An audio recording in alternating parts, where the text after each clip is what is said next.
Hey, how's it going? So, we're going to look at the week of astrology.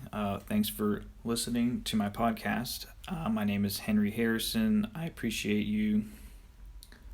We'll get right into it, but first, I'd like to thank God who gives wisdom and understanding that we can look into these mysteries to the glory of His name. In Jesus' name, amen.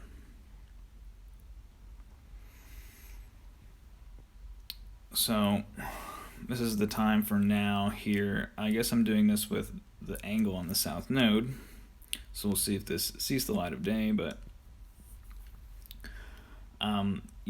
we've been living through this time where, things are kind of boiling under the surface in something of like an environment that like desires peace or like is naturally peaceful, referring to Libra, right, and Mars. But you can see that we have the three inner planets approaching the end of their signs, and even this week they will all change signs. I mean, Mercury, Venus, and Mars.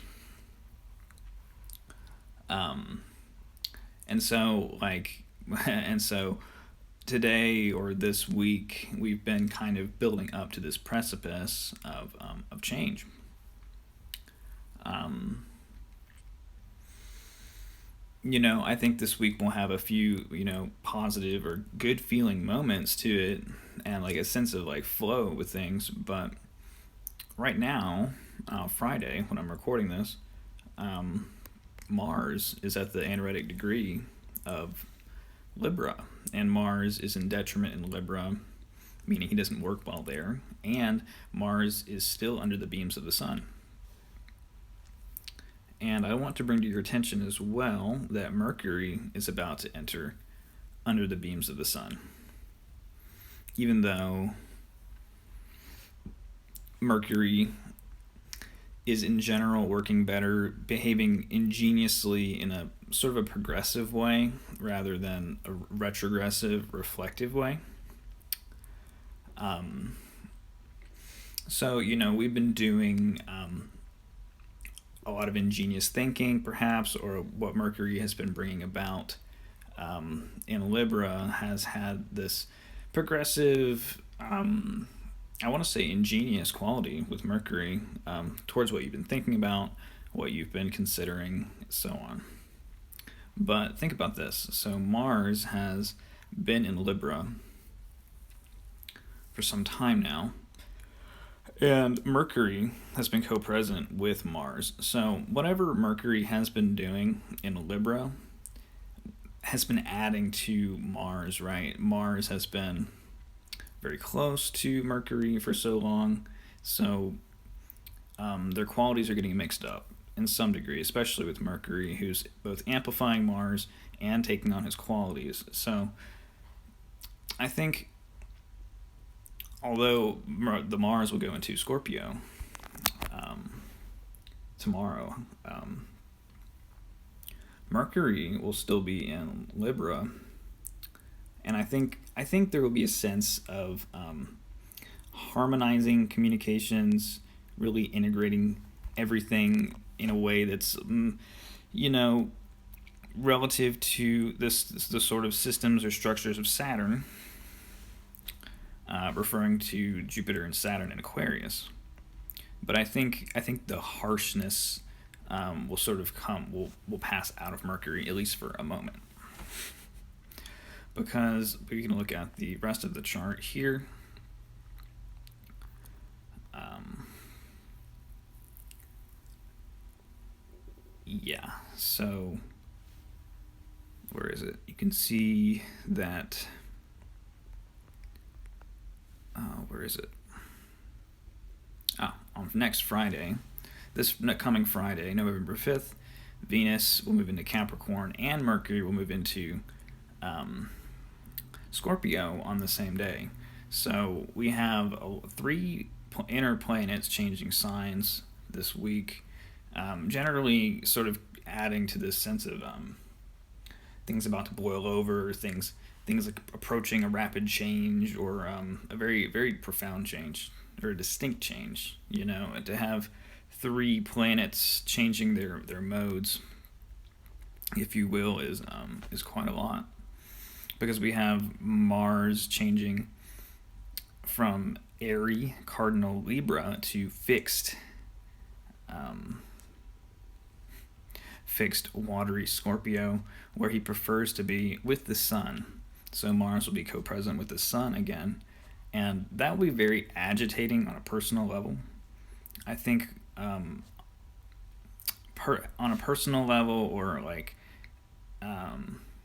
egoically, if you will, our experience is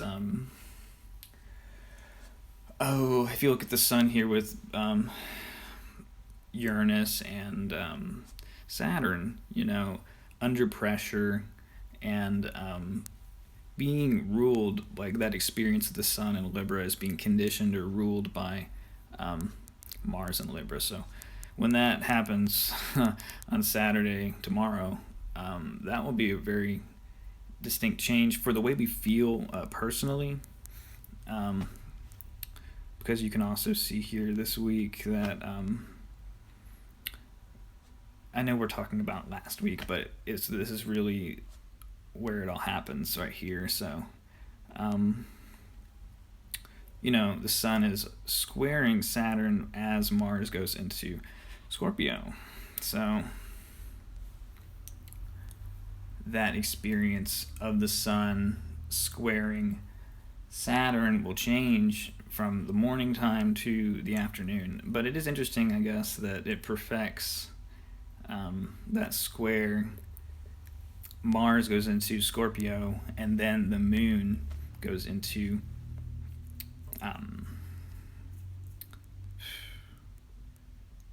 Virgo, and the moon makes a sextile to Mars, all in that order tomorrow. So things really get on a different train, I think, is what I'm trying to say.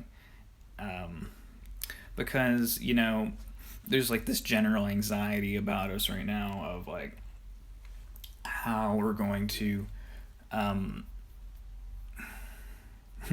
meet the demands of the structure, or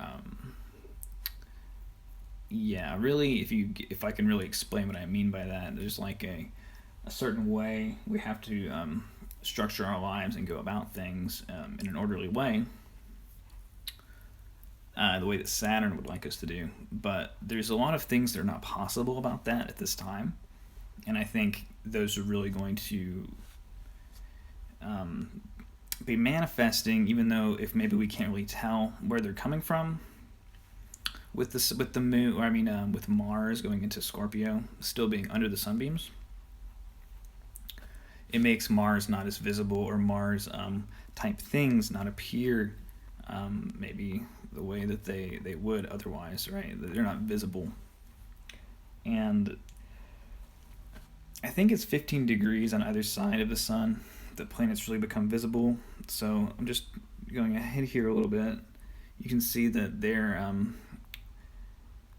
not entirely 15 degrees away. The sun and Mars, until I think it's like here, like right when the sun goes into Sagittarius, really. So Mars has really already made the square in the opposition to Saturn and Uranus before those things really become visible, right? But I think the pressure's still on, maybe, or like the destruction, or the the actual where we're going with whatever that was that happened more secretly, in a sense, or in a more hidden way behind the sun.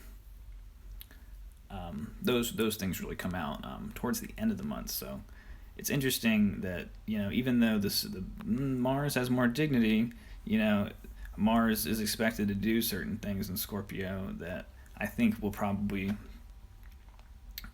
definitely running into problems with Saturn, and I think we're really picking up on that in on an energetic level or a personal level, on a vital level, as Saturn, or the Sun squares Saturn tomorrow on Saturday. So Saturday is quite a dynamic day. And things really just sort of are rolling from there, right? Okay, let's get into this week though.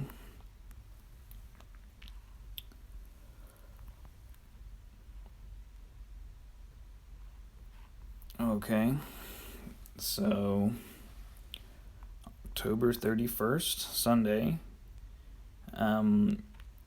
In the morning, the moon is pretty much not making any aspects. The moon is pretty much void of course in Leo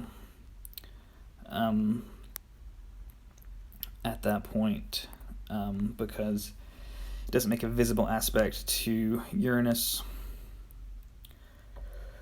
or a visible aspect to Neptune. So probably sleep is a possibility on Saturday night. But, like with the moon kind of connecting in an easier way to the sun, probably feeling pretty good. But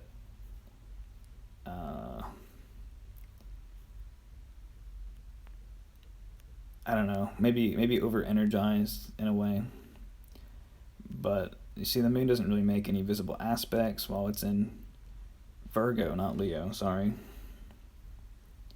So, it's being conditioned by, let's see here, so Venus is in Sagittarius, Mercury is still in Libra. He's the only planet in Libra now, making a trine to Jupiter.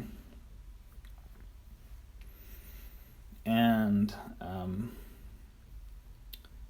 so it's probably overall a pretty pleasant day. I'm sure people will be out partying, mingling, integrating themselves in a mercurial way. Definitely will be on the table for people. Doesn't Pluto on here. So Mercury is also square to Pluto on Tuesday. So Mercury is also moving into a square to Pluto. So this ingenious Mercury doing these integrating things with Jupiter. He's also dredging out things from the depths in a more progressive way, maybe in a way that Mercury wants to deal with further as Mercury goes along, seeing he's in a progressive path. Now, we really see that more on Tuesday. But back to Sunday. So Mercury's not really doing that quite with Pluto yet. So you have, just really the moon hanging out in Virgo, but connecting to the outer planets. So there definitely is something mysterious or mystical about it, especially with the ruler of Mercury, or the ruler of the moon, connecting to Jupiter in a good way, one of the better ways that Mercury can connect to Jupiter.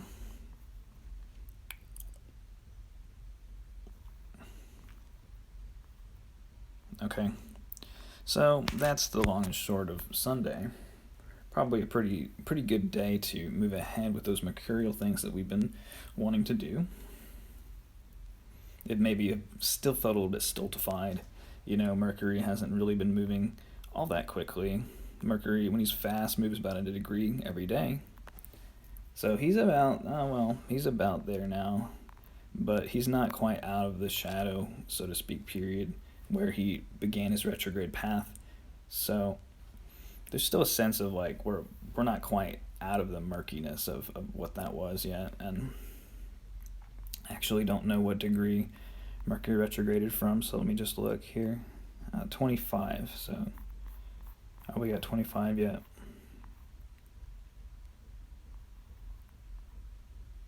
know we're almost there, and Mercury will this week clear that really fast. So I think there is a sense of suddenly moving ahead with things that have been kind of stultified. That kind of comes in. What time? Probably from the third. From the 3rd to the 5th. Mercury clears 5 degrees here before going into Scorpio.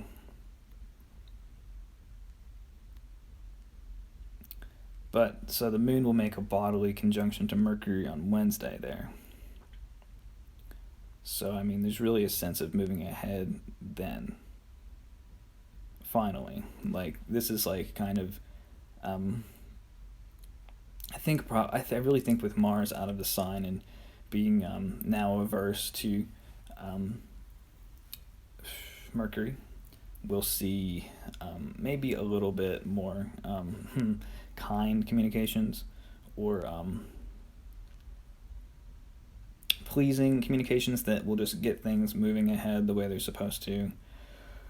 All right, but back to Monday, I guess. So on Monday, the moon is squaring Venus all morning, and then it's void of course all day until the moon goes into Libra. So the moon won't make an aspect to, well, no, the moon will make a final aspect to Venus on Wednesday. Sorry, we're jumping ahead again.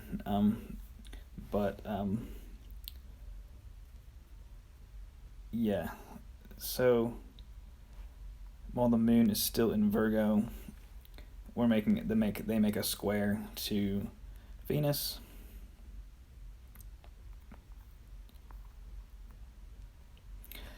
There's a sense, I think, of making sure you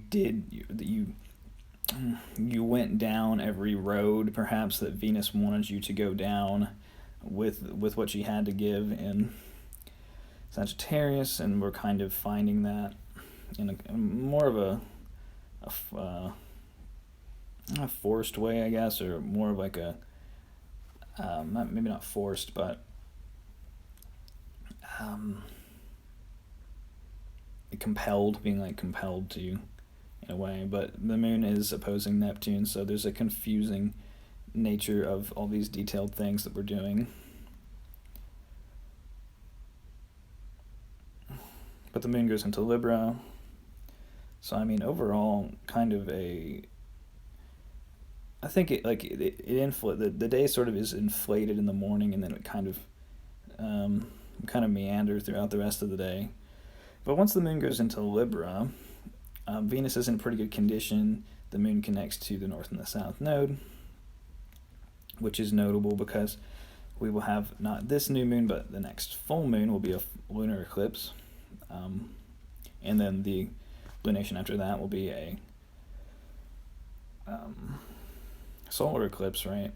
So, all right. So the moon on Tuesday, though, the moon is in Libra, making a trine to Saturn. There you go.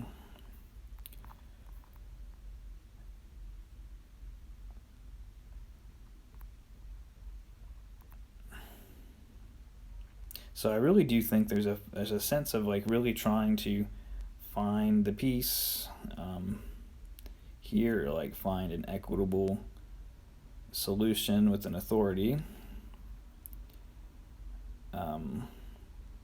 But I mean, things really are boiling now with Mars in Scorpio,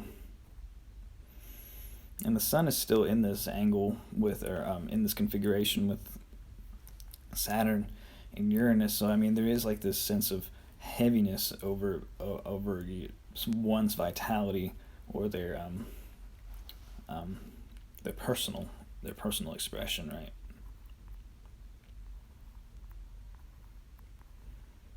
So the moon perfects that trine to Saturn in the morning. So the moon isn't making any other aspects until the next morning, which is the moon's trine to Jupiter, and then the moon squares Pluto, makes a conjunction to Mercury, and makes a sextile to Venus, before being very briefly void of course, and going in before they go into Scorpio.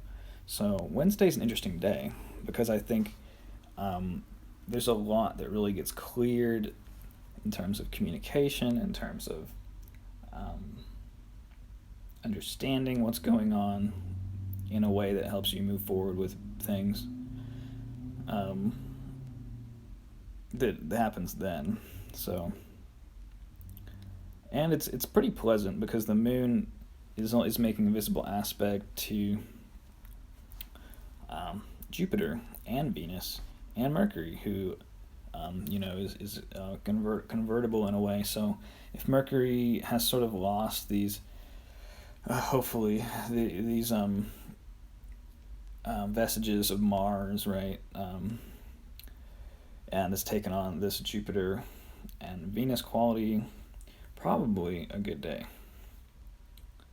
Or a day where things really happen that need to happen for everybody, most people. Back on Tuesday though, Tuesday doesn't really have much going on. Sorry, we're going back to Tuesday. It doesn't really make any sense to, but the moon is really just hanging out in Libra. We've had these like days with long periods of planets just not making any aspects, and it just happens to be because of the way that they're laid out right now. Geometrically, there's just not a lot going on in certain bands of the sky. But yeah, the moon is pretty much just applying to Jupiter after that. So I mean, there is like a sense of things like being possible or good, naturally speaking.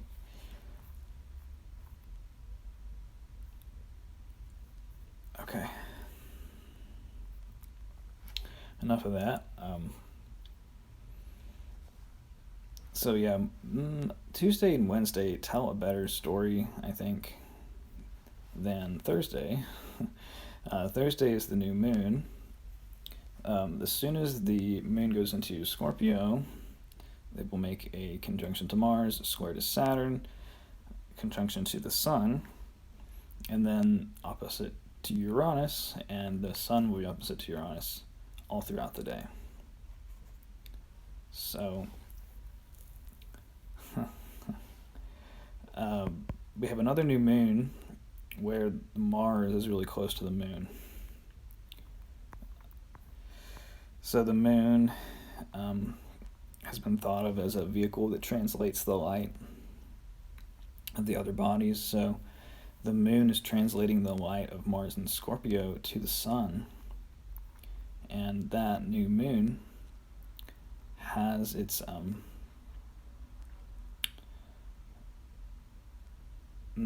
geniture in this configuration to Saturn and Uranus. So it really tells us that the themes of this month in particular are about this Saturn-Uranus situation and what Mars is bringing to the table with it. Because even at this time, by the time we get to the 4th, Mercury is about to conjunct Mars again. So,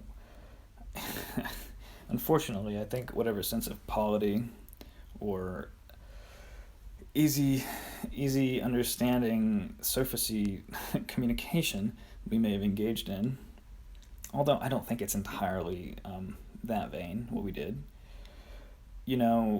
things take a different turn. The moon is dark now, so there isn't a lot really going on the surface. I think we can really feel what is up in our bodies, so this may be like more uncomfortable than anything really happening, but it really sets the seeds for what does come. So, kind of what is it like throughout the day? Mars is very hot and in Scorpio. I've been comparing it to myself like as like acid or very strong acid, breaking down the substrate of whatever it is, whatever the acid has to apply itself to. So there's this sense of fiery, or very different kinds of fire, because you have the sun there and Mars there. Mars has a decent dignity there, or he's in his domicile, so it's a good dignity. But Saturn is also at the square to the moon in his proper dignity, so this really feels like a day where we're aware emotionally or bodily of the confrontations or the challenges that we have to face in this time. But isn't that it feels very pedestrian to say any of that, but it is really what it'll be like, how it'll feel. And this new moon is so opposite to Uranus there, so I think we really get to see a lot of what that'll be like as the moon goes back around to the full moon on top of Uranus there.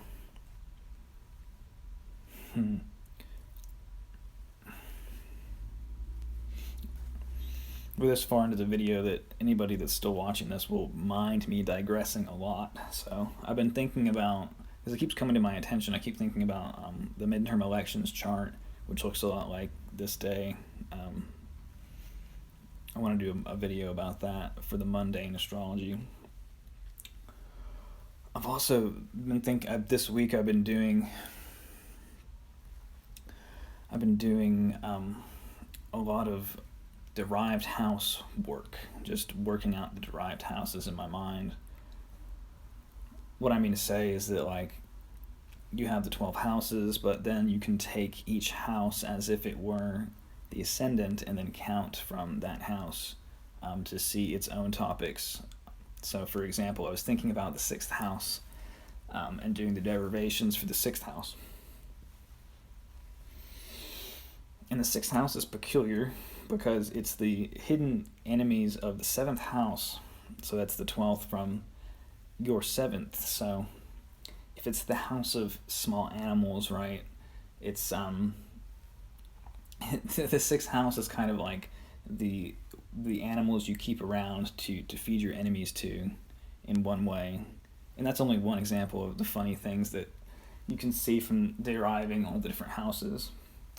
And when I was looking at it, I can't tell you enough about what I thought about the 6th house at the time, because it was just really funny to me in the moment of kind of just like what the 6th house really can be.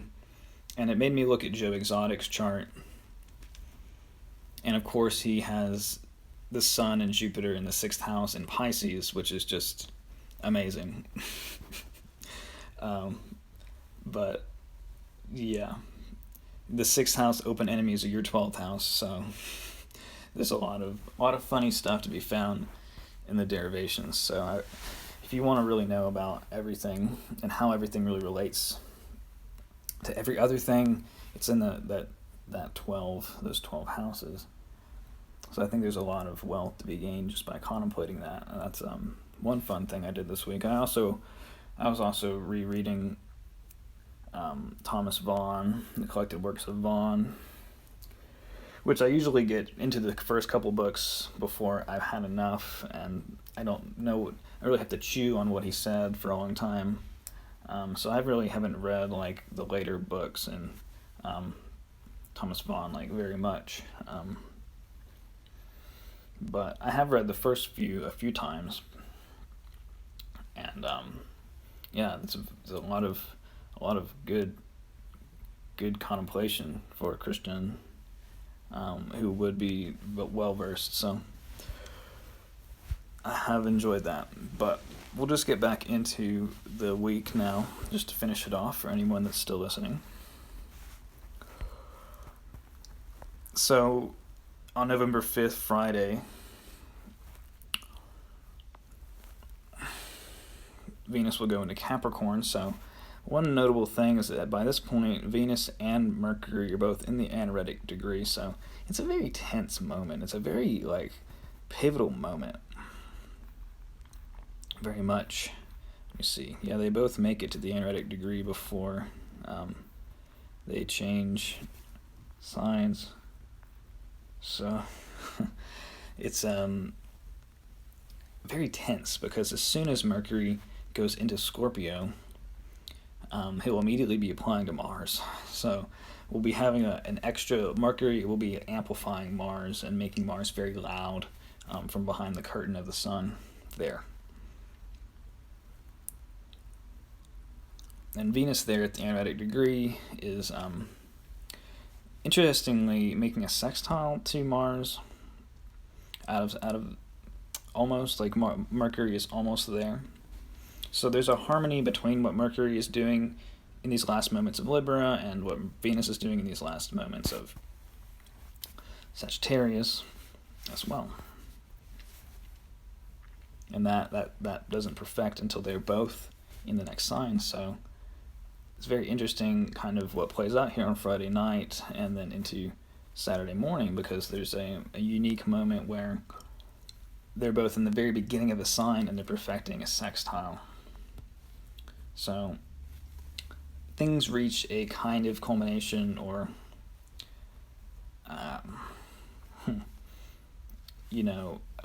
there's a possibility for a communication here to go on that really needs to happen. So kind of throughout the rest of the day on Friday, you have the moon making a square to Jupiter, who's in a void of course, and then Mercury goes into Scorpio, and then the moon goes into Sagittarius. So that's really kind of a lot. That's really a lot as it kind of plays out in an interesting way. So the moon, who is in Mars's sign here, very fresh off the new moon, is making a square to Jupiter, who's in Saturn's sign. And so Jupiter wants to make things integrated. Jupiter wants things to work and make sense in a way, especially in Aquarius, kind of being the voice of reason. Here we can, like, keep everything, like, contained, that is kind of burning into the surface here. And that's kind of what Jupiter is doing energetically, I think, here. Venus is no longer in Jupiter's sign at that time, which I wish I could tell you more about, because surely that means something.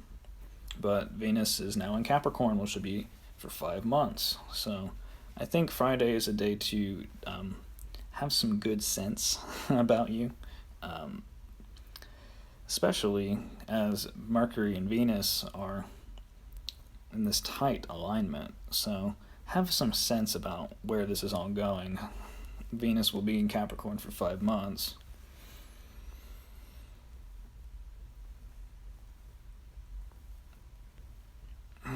But kind of, the moon is void of course off of that all day, so it's like it's like all day. And then the moon goes into Sagittarius and is applying to the south node.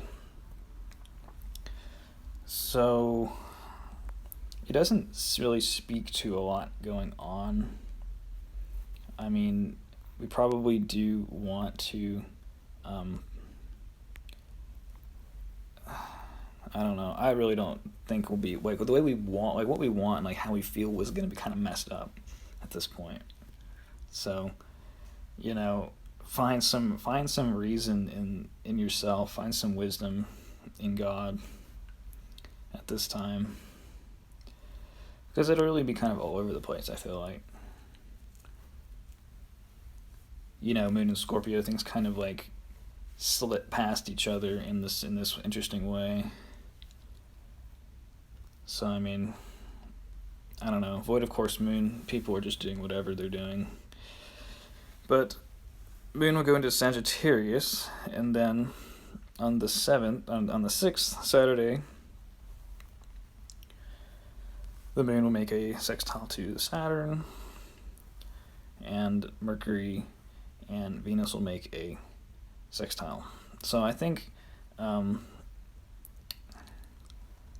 in the late evening on Friday night and like in the morning on Saturday, there's like some interesting times for this kind of conciliation. I don't want to say reconciliation, but a kind of conciliation between these parties here, Mercury and Venus, and kind of, I think, understanding kind of where things are going to go. Because, I mean, if you're in astrology, you know that, like, Mercury and Venus are going to be conjoining in Capricorn for many, many months. Maybe not that many months, but, like, a month, at least, I think.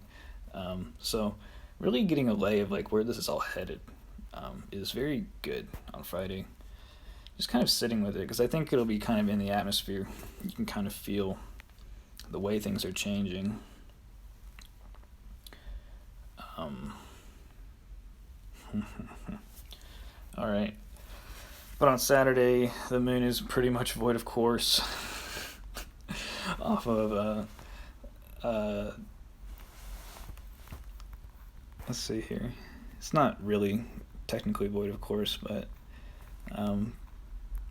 so the moon makes a sextile to Saturn and then doesn't make any aspects until it's a sextile to Jupiter on Sunday. And I think that sextile to Jupiter with the moon there will be nice. Kind of a like, maybe like the things are so freaking intense with the Scorpio stuff that we really just have to go or find a way to move on. And we're really finding a way to move on from Saturday to Sunday. But, you know, have some good sense about you, because, you know, this Mars stuff is going to be so loud and intense. It's not really more correct than like the Saturn perspective on things either. They're just going to be squaring off. So don't be a centrist, so to speak, but, you know, find the balance between these two irreconcilable perspectives is what I would suggest. But look to God and find wisdom, because that's really where it'll be at. So, all right. So Saturday, the moon's just kind of cruising through Sagittarius, but I guess, you know, what's really going on in our minds, and like Mercury and Venus is like very much like the corporeal mind, or the psyche, or like the intellect, I think I've heard it said. But like not like the intellect like we think about it, but like the kind of like more like the mind of the body in a way. Kind of leading us people.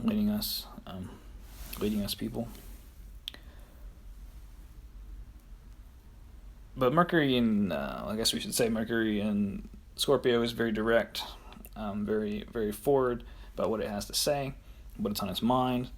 You know, maybe concealing the communications and then just like come out like a snap.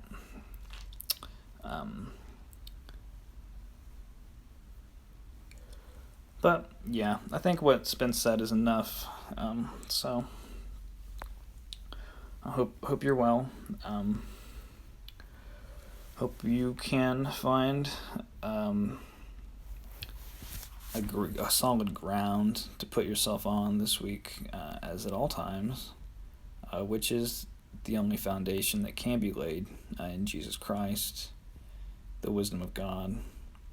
So I pray that you will get that wisdom from God, that you may be taught all things by His Spirit and have comfort. So, until next time, well, I guess I'll tell you, I have some videos I've planned to make. I've really been looking at so many different charts, and this week I was just like kind of, I was up and down and tired and energized, and sometimes thinking thinking a lot and reading a lot, but yeah, I do have many different charts I want to look at, so I may make different videos for those, and hopefully make something more for the mundane astrology in particular, which is going to be difficult.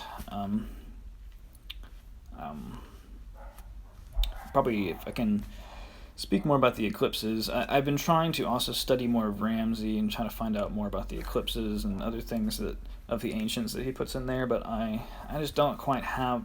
I'm really spreading myself pretty thin, and I've been also feeling this sort of anxiety of things about to shift or change. But anyway, hopefully I'll get to that. So God bless you, and I'll see you on the next one. Thank you.